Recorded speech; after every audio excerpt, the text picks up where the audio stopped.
It's funny what you remember as a kid. I don't remember my 5th birthday or my first day of school.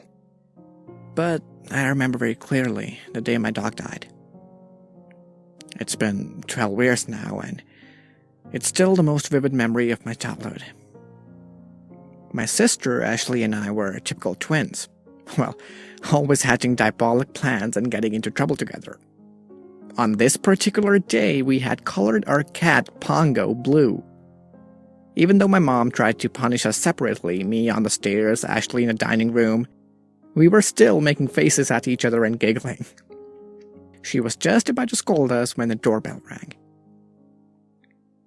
My mother gave us both "you better not move a muscle" look as she went to answer the door. Standing on her stoop was a tall, lanky, blond man wearing a red tracksuit. I remember he had shifting, watery eyes. He noticed Ashley and I immediately. What we noticed was that he was holding our dog, Rocky, under one arm like a slack of floor. Ashley called to Rocky softly, but the dog didn't move. The man began to talk lowly with my mother. She cupped a hand over her mouth, and I heard him say, "Do you mind if I use your hose?" My mother rushed us upstairs to our room, and we watched out of the window as the man rinsed off his fender in front of our house. It was our first taste of death, and we cried for 2 days. We were 6.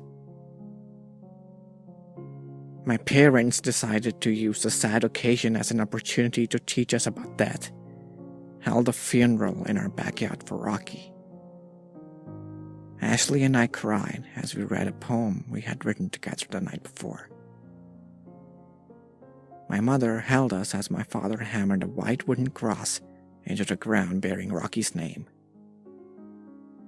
Even our older brother, Eric, was there, which was nice because he was always next door playing video games and smoking something smelly with the neighbor's kids.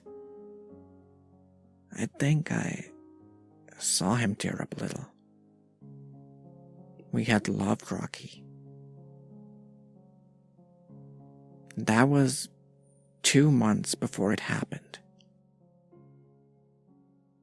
What I remember much less clearly was the night that Ashley disappeared.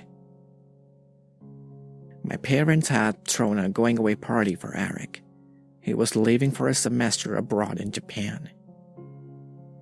Ashley and I begged them to make it a pool party, and we'd finally wore them down after much pestering. The pool had only gone in 3 months before, and it was our official christening party. Oddly, I remember only bits and pieces of that night.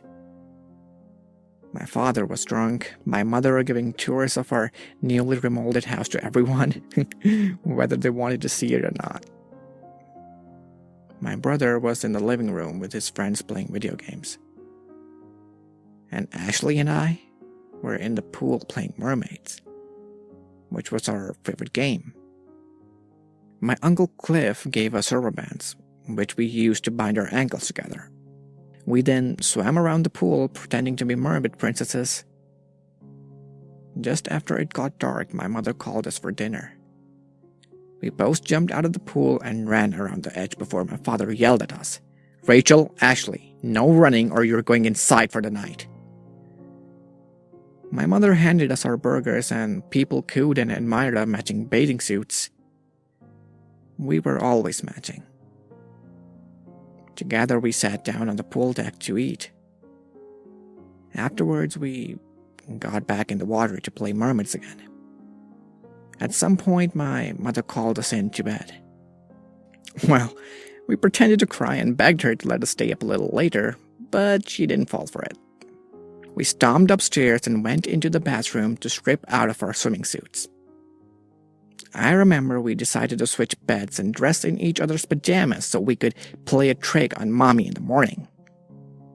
It was her favorite prank, and she deserved it for making us go to bed early when we weren't tired. Nevertheless, we fell asleep quickly.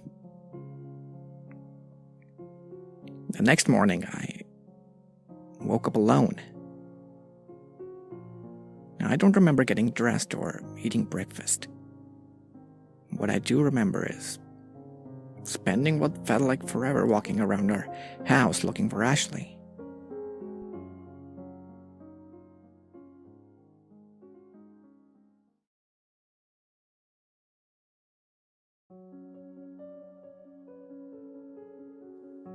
The new renovations had yielded new hiding spots, and it took me a while to check them all. I finally went to ask my mom, who asked my dad, who had just returned from dropping Eric at the airport. "Paul, please tell me you took Ashley with you to drop Eric off." "No, why?"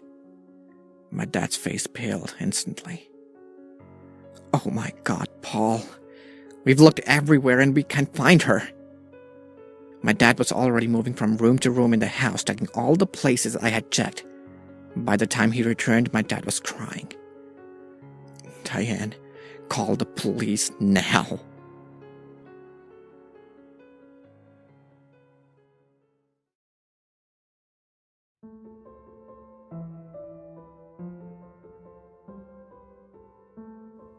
That was the day my mother turned into something else. She never smiled or cried again. But I did. But I never cried as much as I did when Rocky died, which always made me feel bad and confused. I remember a big policeman talking to me, asking me what I remembered. Had I heard anything in the middle of the night? He even asked me if I liked having an identical twin sister or if I hated it. That question confused me for many years. The days turned into a week. And still, no Ashley. I slept alone in my room, switching from bed to bed. Some nights pretending I was Ashley and it was Rachel who was missing. Lots of men with dogs came and went into the woods behind our house. Reporters were parked outside every day and overnight. My parents wouldn't let me watch TV. The policemen tore up my bed and the rest of the house. I thought they were looking for a goodbye note. I thought Ashley had run away. I was so mad at her. Months went by and I grew lonely. I was excited when my birthday came. My mom cried from morning to night that day. So my dad took me out for pizza, but he was quiet the entire time. My brother, well, he fell in love with a local and decided to stay in Japan. Since he was 18, my dad couldn't stop him. My mother missed him and Ashley and drank wine and slept all the time. My father tried to be there to support me, but he was suffering in his own way, I think. He upgraded Rocky's wooden cross to a proper stone when I asked why Ashley hadn't had a funeral. I think he knew I needed a place to grieve. We all did. One day he come home with a new dog which I named Naughty Boy. I hated Naughty Boy. He was trying to be Rocky and no dog could ever be Rocky. He eventually, ran away. No one looked for him. 4 months after Ashley disappeared, my father filled in the pool.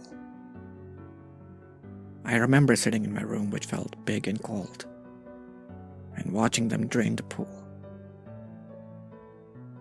It took 2 days to fill it in with dirt. The pool had been the one last happy thing in my life, and my father had taken it away. He had taken my brother away too. He was the taker of things. One afternoon, I was flipping through channels on the TV. The remote dropped from my hands when I suddenly saw my face on the screen. It was a show called Unsolved Mysteries. My mother walked in then and saw what I was watching. I was afraid I was in trouble, but she just gave me a blank look and walked right back out. I turned the TV off. My parents began to yell at each other when they thought I couldn't hear. Their marriage was strained. There were so many phone calls from witnesses who reported seeing Ashley somewhere, but they were almost always just seeing me. Whenever this turned out to be the case, which was often, my mother would give me an accusing look like I had purposefully raised her hopes and then kicked the chair out from under her.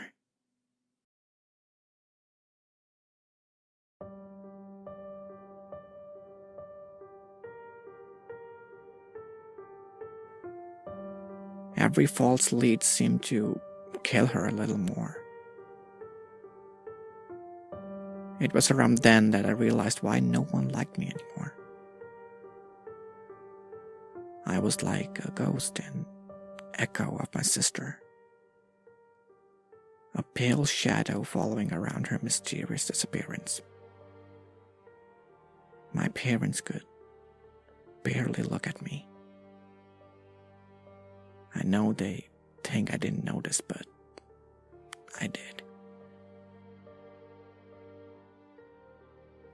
We eventually had a funeral for Ashley, but I don't remember it very well. At least not as well as Rocky's funeral. I just recall thinking how stupid it was to have a funeral for an empty box. After a year, my mother filed for divorce. I still remember their very last fight. They were so far gone by then that they didn't seem to care that I heard. My brother would never hurt my children. Christ, what the hell is wrong with you, Diane? You can't just go around casually accusing people of serious crimes like kidnapping.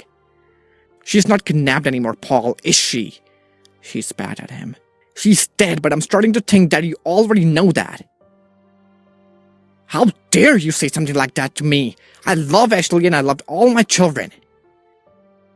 Yeah, I'm sure you loved Ashley a lot. How much did you love her, Paul? Do I need to keep Rachel away from you too?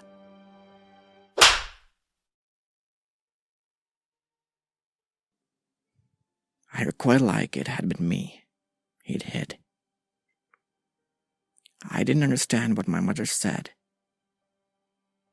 Tears poured down my face. Stupid Ashley. Why couldn't she just have stayed in bed? Why did she have to go wandering off? Where did she go? Why had she done this to her family? My thoughts were interrupted by a whisper from the next room. Why did you fill in the pool, Paul? I ran then. I didn't understand that question. I didn't want it to understand. Years went by. My mother met a new man named Bobby and moved out of her house. My dad and I maintained a strained but quiet home life. I avoided him at all cost. I spent more and more time at friends' houses, and he spent more and more time in the study. The following summer, my dad built a deck over our filled-in pool. He never brought furniture for it. When I was 13, I learned that my mom was now living with Uncle Cliff, my dad's brother. I hated going to their house. Cliff had an above-ground pool and always tried to get me to go swimming with him. He bought me swimsuits like little bikinis that made me uncomfortable to look at. They would be laid out on the bed whenever I come to visit. But I never went swimming with Uncle Cliff. I hated pools now. Soon they stopped inviting me to their house. My dad was now spending every night shut up in his study, which he had moved to the back of the house. He kept it locked and he would never let me inside. I moved out when I was 18. My dad hugged me the day I left. It was the first time he had looked at me, much less touched me in 7 years. He whispered that he loved me and then turned back around and walked back into his study, closing the door behind him and locking it. I left. 3 weeks later, a police officer showed up at my apartment. He sat me down and told me that my father had been found dead. I went to the house that night. My dad had killed himself in his study while sitting at his desk. I finally got to the room. The body was gone, but the blood remained. I looked around. The study was basically empty, and there was a desk, a chair, 7 photos, and a notebook and a drawing. The desk sat in the middle of the room and faced the window to the backyard. The photos were of Ashley and I.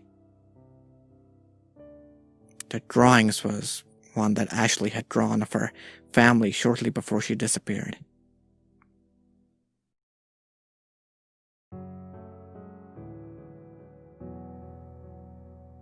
The notebook was empty except for the last page. It said, "What happened the night of August 16, 2002? But there was nothing written below it. The chair was covered in blood, but I was so numb I sat in it anyway. So it had been him. The whispers were true. He had been him all along. Our own father. What have you done?" I whispered. I looked out of the window and was surprised to find it situated over Rocky's grave. The tombstone was almost close enough to read.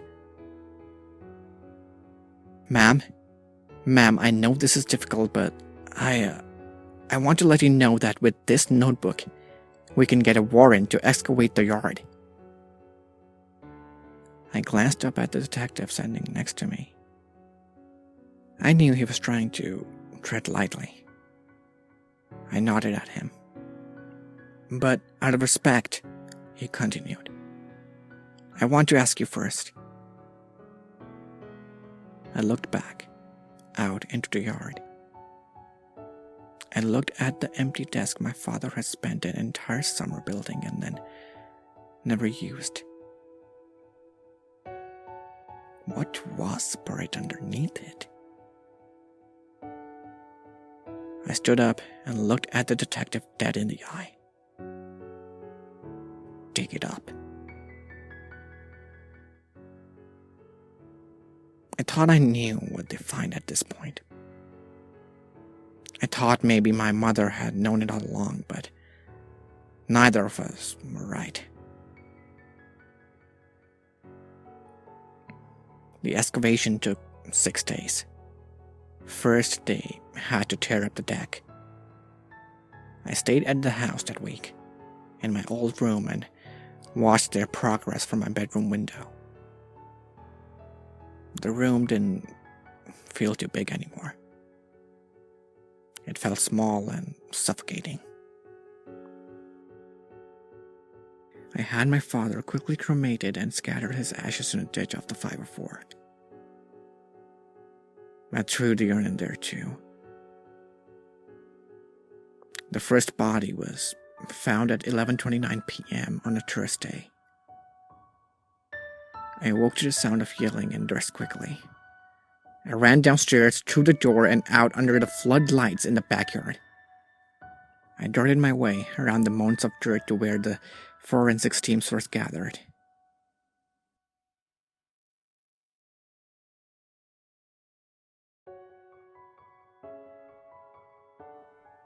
I braced myself and peered over their shoulders. "That's not my sister!" They all turned to look at me. "What is she doing here?" Someone said, so no one in particular. "That's not Ashley," I tried again.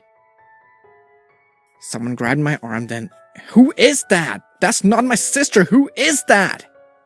I was yelling. I knew I was becoming hysterical, but I couldn't help myself from screaming. They dragged me away from the body. I sat next to the house, wrapped in a blanket for the rest of the night. I didn't remember who was that. That wasn't Ashley. Ashley was me, and that wasn't me. The bones were too big, they were too long, and that wasn't Ashley. Who was that? At dawn, someone finally came to talk to me. "Rachel, who is that?" I asked for 100 times that night. "Rachel, we can't say for certain at this point, but there's some strong evidence to suggest that the body might be, well, that it could be your brother." "No," I said flatly, shaking my head. "Eric is in Japan. He's married. He's 30 now." "Well, do you have an address? Or a phone number?" "No, I mean, Eric doesn't talk to anyone." "Okay, well, the ME took the body, so we'll know more soon. Just hang tight." "Just hang tight?" Well, what an absurd thing to say. The shitty world I had managed to build for myself from the ashes of my former life was starting to crumble. Who was that in the pool? The question haunted me for days. It wasn't Eric. It couldn't be. That much I knew. Unless Eric had come back from Japan, but I would know if he had, wouldn't I? Wouldn't he have come to see me? I got my answers a few days later. Eric had not come back from Japan because Eric never left. Though his body had almost completely decomposed, the cheap plastic good luck beaded necklace around his neck hadn't. The police ruled that he had died on the night of the party. I didn't understand anything anymore. My mind refused to accept their findings. I began falling apart. I wasn't there when they found the other body in the pool. It wasn't Rocky's. When I walked into the house, they gave me his bones and an evidence box. It was all they had. I looked down at the box and the dirty bones inside. And I knew where Ashley was.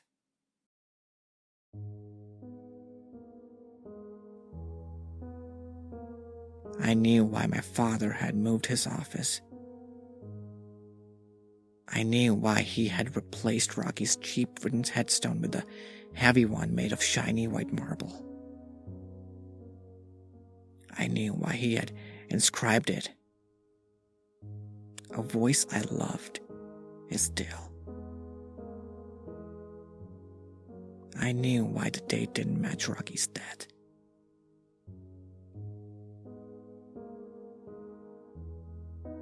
Ashley's small body was well preserved. When I saw how little she was, I started shaking. I never remembered being so small. He had taken great care in burying her. She was inside a bag I'd never seen before, a special type I had never heard of. It had effectively mummified her. She was laying on her back in a dress with her small hands crossed and her eyes closed. She looked peaceful and beautiful. I washed them, placed her gently on a metal board. I watched them zip a different bag over her. I watched them load her into a van, and I watched them take her away. I sat down next to the headstone. It was her resting place for the last 12 years. I looked through the window and I saw my dad's desk and his chair. I sat there all night. People brought me water and tea, but I just stared at the empty hole in the ground. Confused, angry, and lost. The excavation team left the next morning. The lead detective on Ashley's case, a man named Beller, called me around dawn. Because of the state of Ashley's body, they were able to collect evidence from her.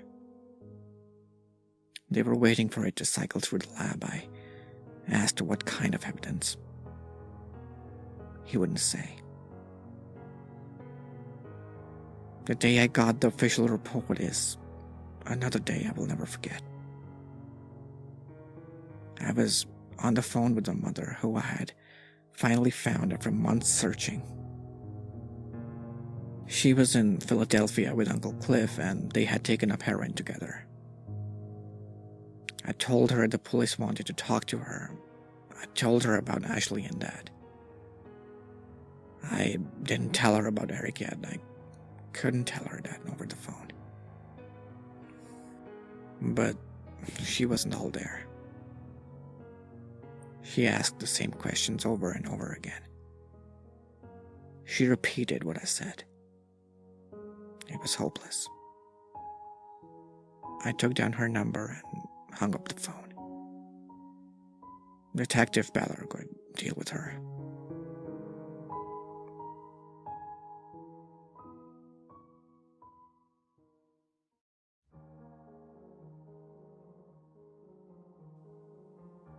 As soon as I hung up, he called me. Rachel, we have the results of the autopsies. Can you come down to the station? I sighed. It was late. After the conversation with my mother, I was exhausted and emotionally drained. There was no way I would make it downtown tonight. Can you just tell me over the phone? I'm sorry I can't. There's no way I can get there tonight. Where are you? I'll send a car. Actually, can you please just tell me? I can't. I can't go back there. I can't see their bodies again. I can't be in that room. The detective paused and seemed to come to a decision. Rachel, there was semen on Ashley's body. What? I didn't hear that right. Yeah, well, we also found ligature marks on her neck. The medical examiner has ruled Ashley's death a homicide. Yeah, okay, but... There's no mistake. Yeah, but you can't just say the first part again, because I swear you said... Rachel, your sister was raped. No. My dad couldn't have... The semen isn't a match to your dad. It's a match to your brother.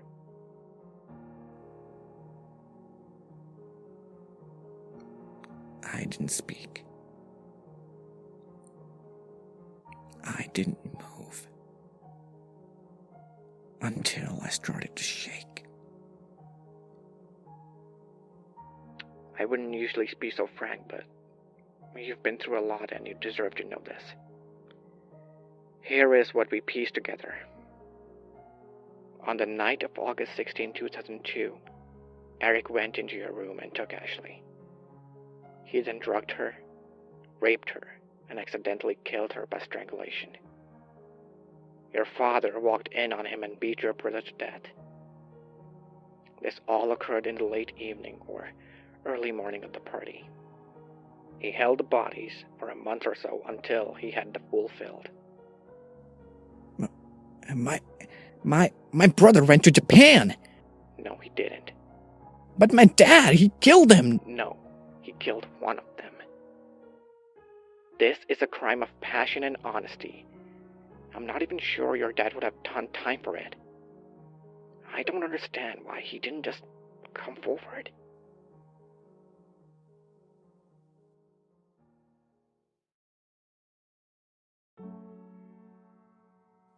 I was silent. I knew why. Because of me and my mom. Ashley's disappearance has broken us, but we'd always had hope. Hope that she would be released someday, that she would found a new family, hope that she would eventually come home, but she had never left. And Eric? How could we reconcile our beloved Eric with the monster he truly was? My father had borne this knowledge and the burdens of it alone. His sacrifice may have been a waste on my brother, but not on me. That hope for Ashley and love for Eric and my parents had gotten me through so much when there was so little ground to stand on. The cost he must have paid to do this for me, it was unforgettable. And I had burned his body and scattered his ashes on a highway. He would never be led to rest with the family he had endured so much to protect. And I had done this to him. My father wasn't the monster I was.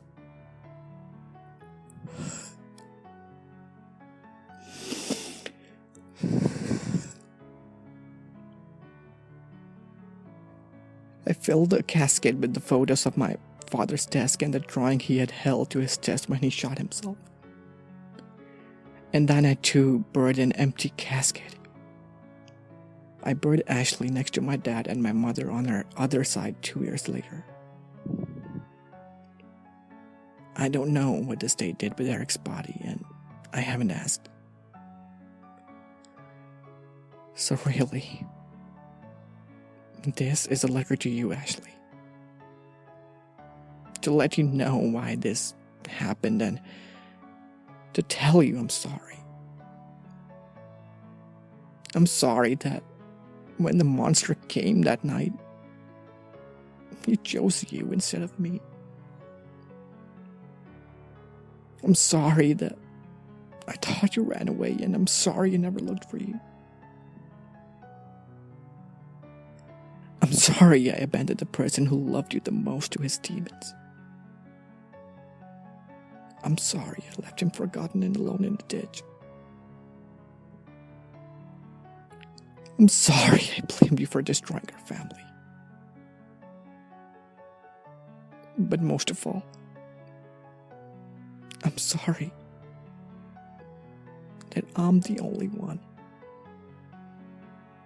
left standing.